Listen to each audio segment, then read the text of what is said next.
Ekologi, sebuah ilmu yang mempelajari hubungan timbal balik makhluk hidup dengan lingkungannya. Sedangkan ekosistem adalah suatu sistem hubungan timbal balik yang terbentuk antara makhluk hidup dengan lingkungannya.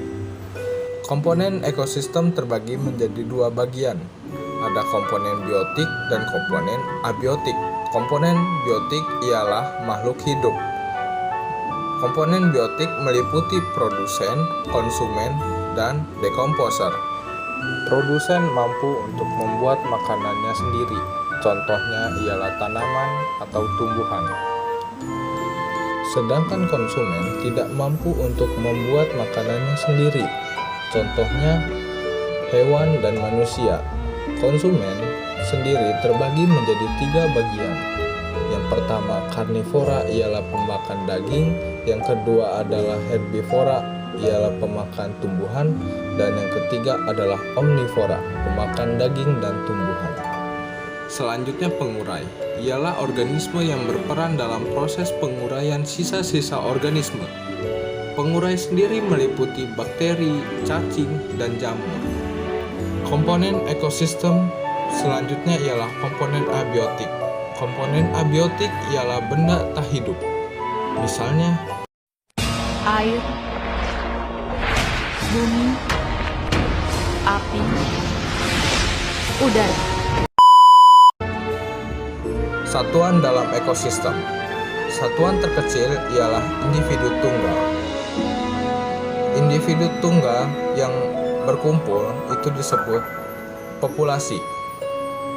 Populasi yang menempati suatu tempat itu disebut komunitas.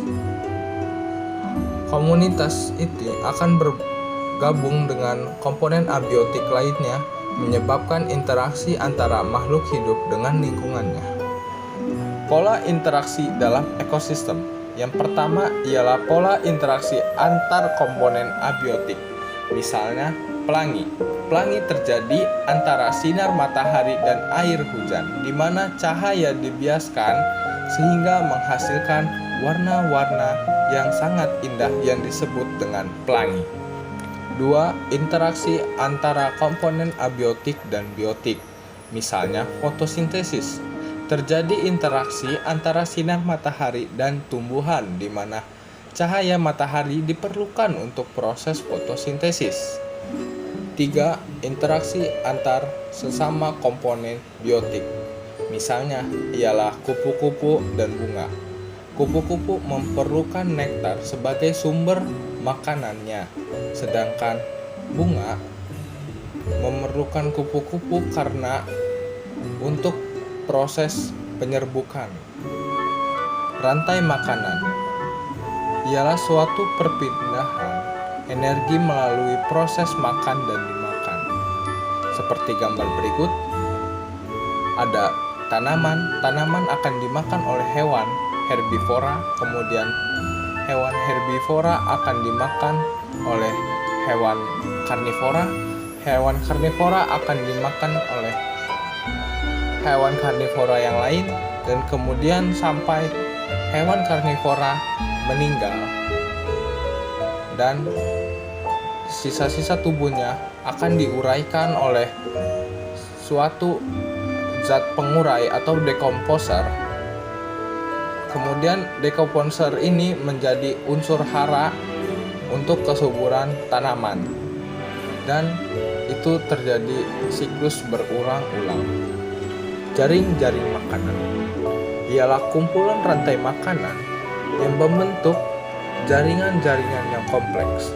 Anda bisa lihat pada gambar berikut. Piramida makanan. Piramida yang menggambarkan produsen dan konsumen dalam suatu ekosistem yang berbentuk seperti piramida. Seperti pada gambar berikut, yang paling bawah ialah produsen, itu memiliki massa atau energi yang sangat banyak. Kemudian naik satu tingkat ke konsumen 1, naik ke konsumen 2, sampai konsumen puncak yang massanya, energinya yang paling sedikit. Jika suatu ekosistem memiliki jumlah komponen biotik yang sesuai dengan tabel piramida, maka ekosistem tersebut seimbang. Sudah menjadi keharusan bagi kita sebagai umat manusia untuk menjaga keseimbangan ekosistem di alam semesta, untuk terus menjaga kelangsungan hidup di tempat tinggal kita ini. Saya Hasan dan Rizky pamit undur diri. Ciao.